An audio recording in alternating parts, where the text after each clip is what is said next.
Comenzando a desarrollar el caso, tenemos que el diagnóstico presuntivo es un trastorno hemofilia B hemorrágico hereditario causado por la deficiencia o disfunción del factor 9, el cual es una proteína esencial en la cascada de coagulación. Este déficit lo que provoca es una coagulación inadecuada, lo que resulta en sangrados prolongados y que van a ser recurrentes. En este caso, los signos clínicos como menorragia, que es el sangrado menstrual prolongado y abundante, el sangrado excesivo tras extracciones dentales y la anemia ferropénica, que es resistente al tratamiento, sugieren que la paciente tiene un trastorno de la coagulación. Aunque la hemofilia es más común en hombres, las mujeres que son portadoras pueden tener síntomas de sangrado debido a los niveles reducidos del factor 9. En este contexto, la paciente podría tener una hemofilia B leve o moderada o ser portadora asintomática, lo que explicaría que sus síntomas. En cuanto a los diagnósticos diferenciales, se encuentra la enfermedad de von Willebrand. Esta es una de las coagulopatías hereditarias más comunes y se caracteriza por una deficiencia o disfunción del factor de von Willebrand, que como sabemos es esencial en la adición de las plaquetas y la estabilización del factor 8. Los pacientes con esta enfermedad tienden a presentar sangrados que son muy prolongados en las mucosas, como las encías, y menorragias, lo que podría parecer similar a los síntomas de la paciente. Esta enfermedad también podría explicar la historia de sangrado tras las extracciones dentales y los ciclos menstruales con coágulos. Existen diferentes tipos de esta enfermedad, algunos más leves y otros más graves, por lo que es fundamental saber diferenciarlos.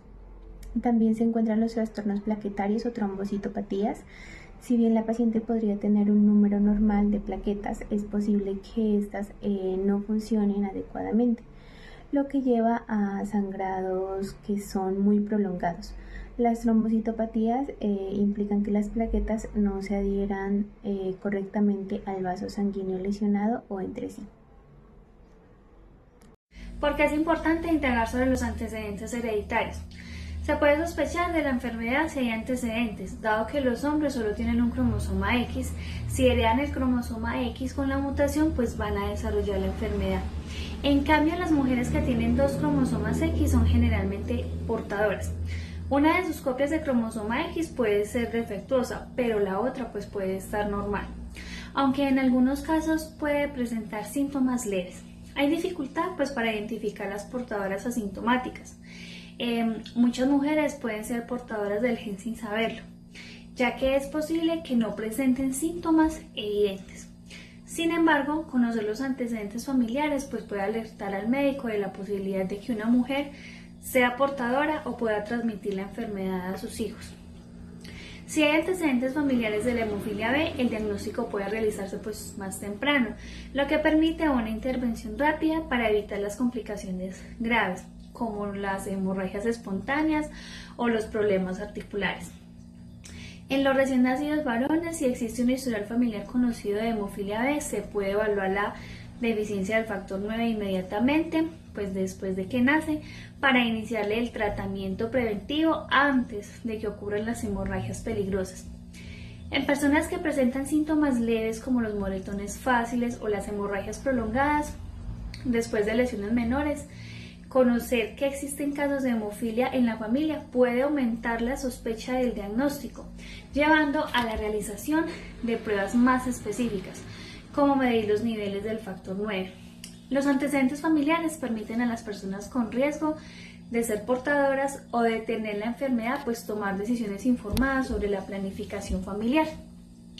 Las mujeres portadoras, por ejemplo, tienen un 50% de probabilidad de transmitir el gen defectuoso a los hijos varones, lo que puede influir en la decisión de someterse a asesoramiento genético o a técnicas reproductivas como lo es diagnosis genética preimplantacional.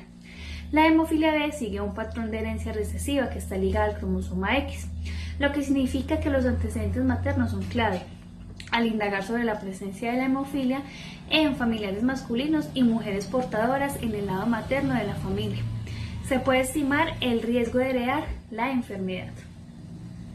¿Tener esta paciente alteraciones plaquetarias?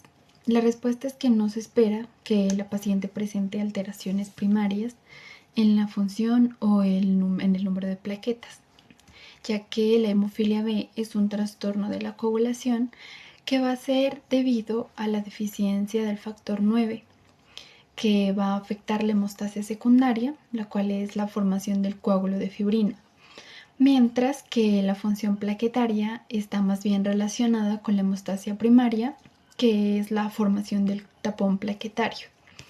En la hemofilia, las plaquetas suelen ser normales en número y función. Sin embargo, debido a la deficiencia del factor 9, el coágulo no va a tener la capacidad o no va a poder ser estable adecuadamente, lo que va a ser causante de que haya sangrados prolongados, incluso cuando la hemostasia primaria es intacta. En consecuencia de esto, la paciente puede tener los sangrados que son muy prolongados, pero estos no se van a deber a defectos plaquetarios, sino más bien a la incapacidad de formar un coágulo estable. Dicho en otras palabras, la paciente no tiene alteraciones plaquetarias directas, pero la deficiencia del factor 9 en la hemofilia B va a afectar la capacidad de la coagulación, lo que explicaría sus síntomas de sangrado. ¿Qué pruebas de laboratorio me ayudarían a establecer el diagnóstico? El tiempo de tromboplastina parcial activado evalúa las vías tanto intrínseca como común de la cascada de la coagulación, específicamente los factores 2, 5, 8, 9, 10 y 11 y otros factores de contacto como lo es el 12. Esta prueba es muy útil en el tamizaje de las deficiencias de los factores de la coagulación heredados, pues como lo es la hemofilia B, y en los adquiridos como sucede cuando hay presencia de un inhibidor. Aquí hay presencia de un TPT alargado inicialmente. Luego a esta prueba se le hace una segunda fase para saber si hay deficiencia de algún factor de coagulación. Si el plasma se corrige en esta segunda fase sería prueba positiva.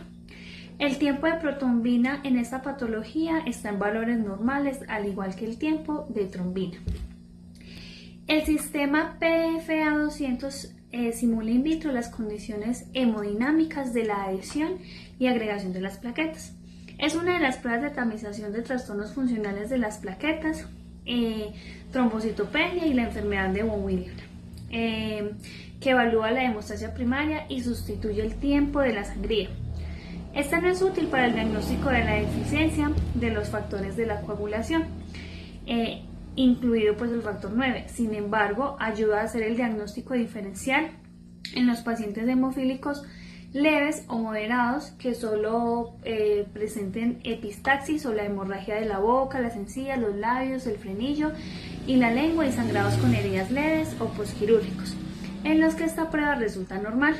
El nivel funcional de los factores de la coagulación. El paso a seguir ante la presencia de manifestaciones hemorrágicas con un TPT alargado sin otras pruebas alteradas y que corrige con plasma normal es la determinación de los niveles funcionales de los factores de la coagulación. Los niveles funcionales se pueden evaluar por dos métodos.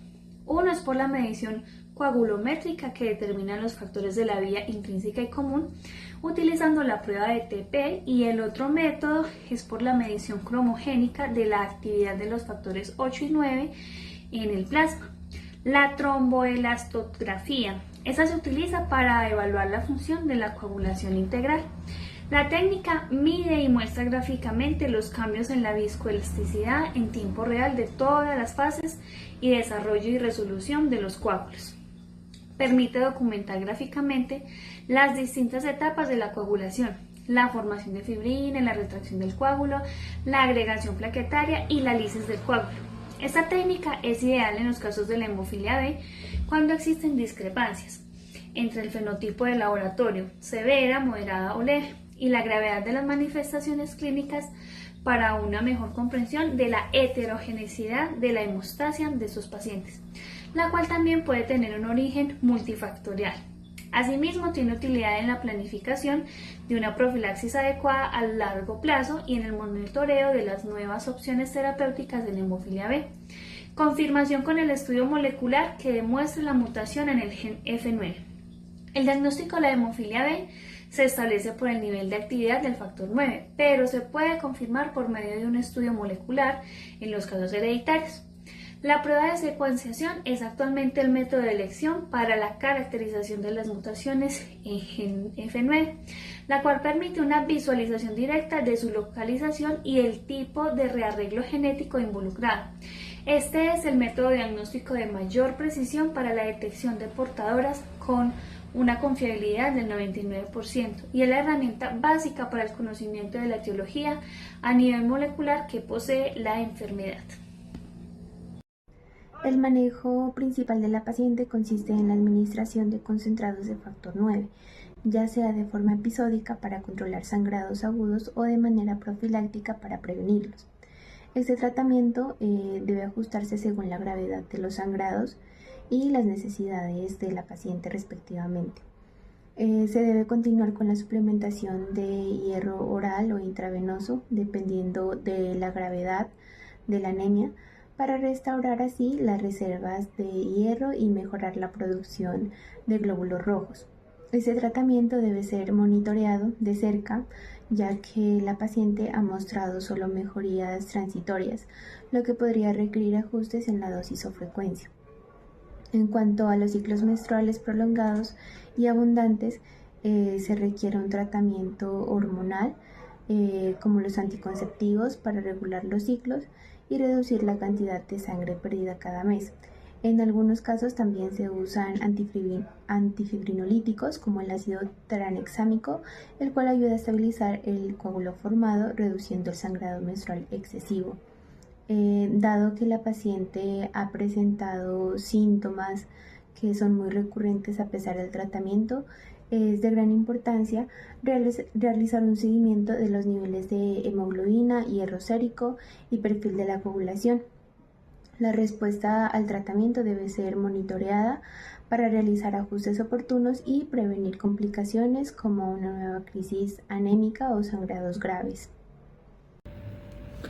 Bueno, en esta pregunta tenemos que los resultados en las pruebas de laboratorio, cómo estarían con el paciente teniendo una hemofilia B, que es lo que en el diagnóstico presuntivo tiene.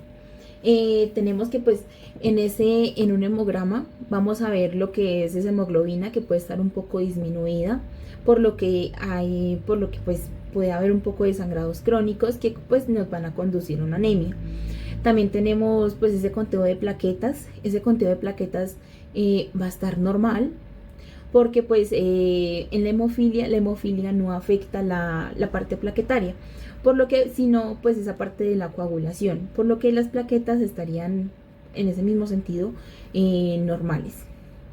También tenemos ese perfil de coagulación o esas pruebas de coagulación, donde tenemos que el tiempo de protombina estará normal, ya que el tiempo de protombina lo que hace es evaluarnos esa vía extrínseca, por lo cual con la hemofilia no se va a ver muy afectada, pero más bien lo que es el tiempo de tromboplastina parcial activada, tenemos que esta va a estar un poco prolongado, porque con la hemofilia B afecta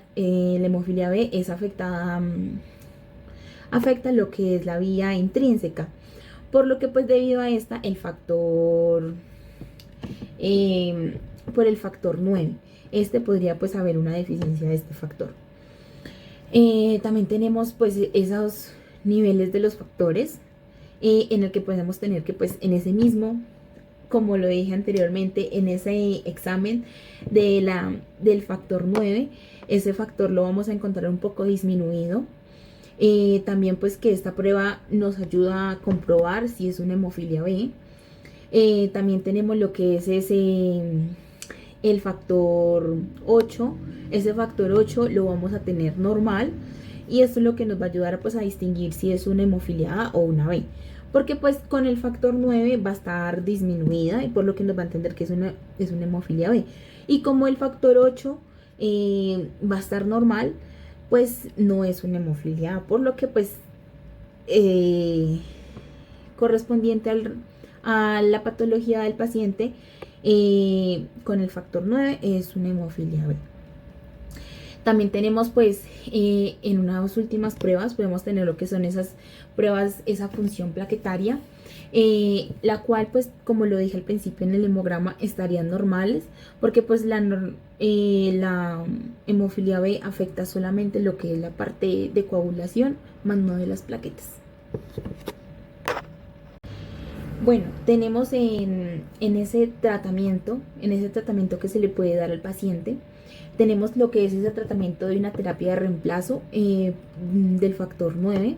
Tenemos primeramente lo que son esos concentrados, ese concentrado del factor 9, en el que es un tratamiento, pues es uno de los principales para la hemofilia B, ya que pues es una administración intravenosa del concentrado del factor 9, para reemplazar ese factor 9 que está deficiente dentro del paciente. Esto puede suceder pues en dos escenarios en los que podemos ver que pues es en un tratamiento de demanda o en una profilaxis. En un tratamiento de demanda pues es administrar ese factor 9 durante pues un episodio hemorrágico o antes de un procedimiento en el que tenemos que pues que eso puede pues provocar un sangrado. Tenemos en esa profilaxis que pues es administrar también de forma un poco más regular, no exacta en un momento, sino que pues es un poco más prolongado, ese factor 9, en el que pues se sirve para prevenir hemorragias, especialmente en pacientes con una hemofilia un poco más grave. También que pues en esa profilaxis puede reducir el riesgo de lo que son de sangrados articulares y de daños pues articulares crónicos. También en ese tratamiento tenemos lo que son terapias de larga duración. En ese pues, lo que es son esos mismos son los concentrados del factor 9 que de vida media extendida.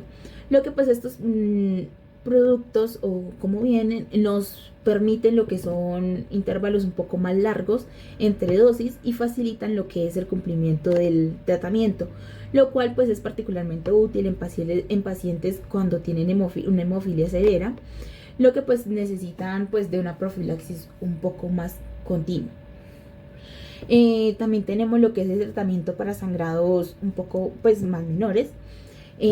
También tenemos que pues está ese ácido aminocaproico, en el que pues se usa para lo que es controlar hemorragias menores o prevenir pues ese sangrado después de algún procedimiento menor, como pueden ser pues alguna extracción dental, entre otras.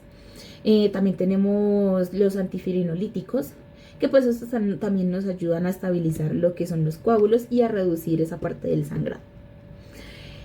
También tenemos pues no tanto en la parte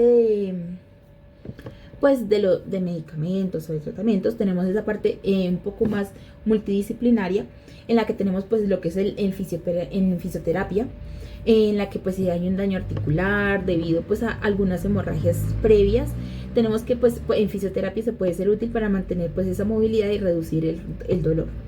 También tenemos el hematólogo, un hematólogo que puede llevar un tratamiento un poco más supervisado, en el que tenga pues una experiencia un poco mayor a un médico común o general en la parte de lo que es pues de la enfermedad de la hemofilia, en el que ajustará pues más específicamente qué tanto el medicamento, qué tanta la dosis de esos concentrados del factor 9, según pues sea tan grave la hemofilia en el paciente. Y pues como una medida general tenemos pues que es evitar esos medicamentos que pueden aumentar el riesgo de un sangrado. Eso pues ya es como educación, esa prevención en el paciente cuando ya pues tiene una hemofilia. Esos que pues evitar algunos medicamentos antiinflamatorios no esteroideos, en los que pues o una aspirina, que son los que pues adelgazan la sangre. Y pues en esa educación y prevención del paciente. Entre las patologías más frecuentes en relación con la deficiencia de los factores de coagulación se encuentran la hemofilia A y B y la enfermedad de von Willebrand.